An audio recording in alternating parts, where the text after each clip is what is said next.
Waalaikumsalam. Ya, ini ada leaflet terkait penyakit anemia. Saya akan melakukan penyuluhan di desa ini. Nah, untuk anemia sendiri itu kekurangan sel darah merah. Kalau dia kondisinya normal itu seperti ini, sel darah merahnya banyak. Kalau dia mengalami anemia berarti sel darah merahnya berkurang atau sedikit, seperti itu. Nah, anemia sendiri Mbak udah tahu belum? Belum. Oh ya, anemia sendiri itu kondisi di mana tubuh mengalami penurunan eritrosit atau kadar Hb dan akan berdampak pada kemampuan berpikir, kecerdasan anak, untuk kegiatan aktivitas kita sehari-hari karena mengakibatkan berkurangnya pasokan oksigen di dalam tubuh. Nah, gejala-gejala anemia sendiri Mbak udah tahu belum?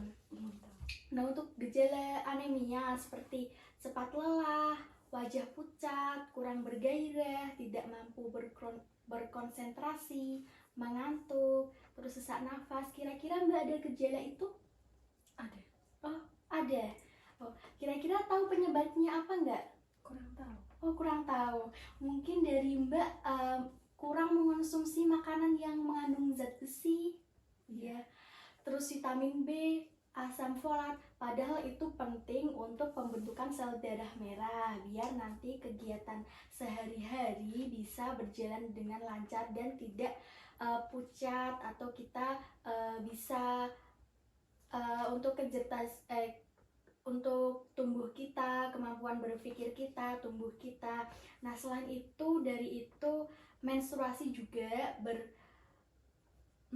juga yang berlebihan itu menyebabkan anemia, seperti dia tidak memiliki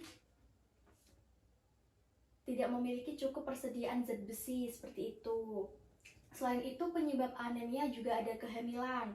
Kehamilan juga terkena anemia karena di janin tersebut menyerap besi dan vitamin untuk pertumbuhannya.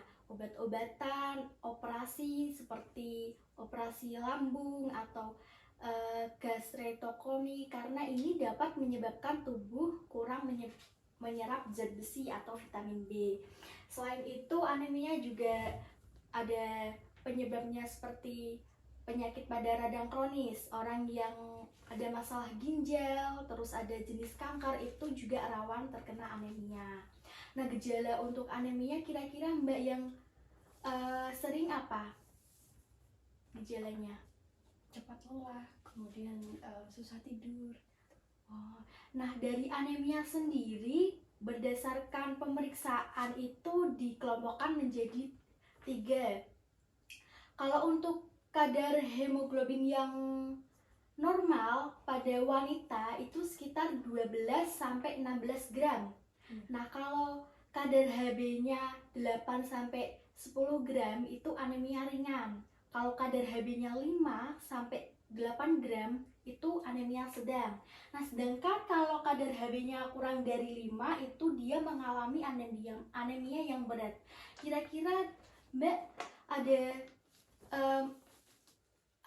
sering pusing, sering mual, jantung berdebar kayak gitu enggak? Mungkin nanti bisa cek kadar Hb-nya ya.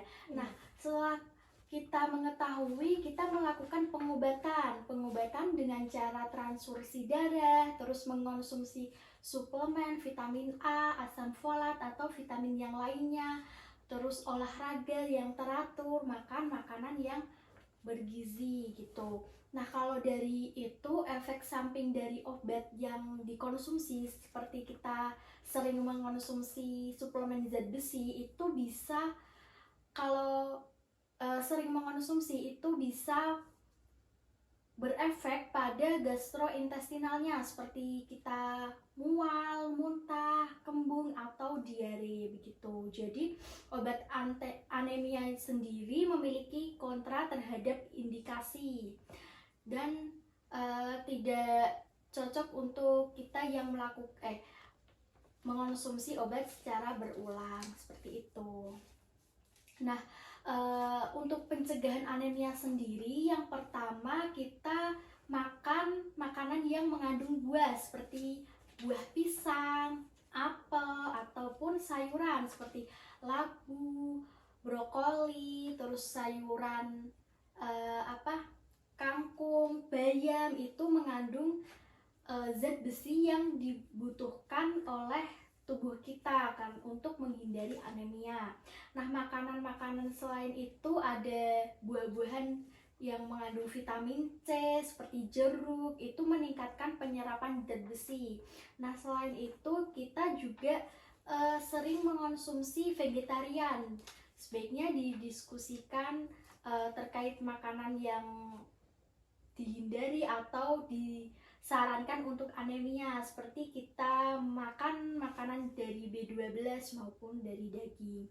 Kurang lebih begitu Mbak. Mungkin dari penyampaian tadi bisa dipahami dan kita semua untuk semoga bisa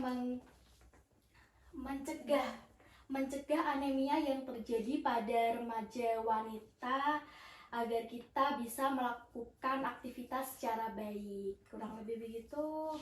Terima kasih. Wassalamualaikum warahmatullahi wabarakatuh. Waalaikumsalam warahmatullahi wabarakatuh. Oke. Terima kasih. Iya.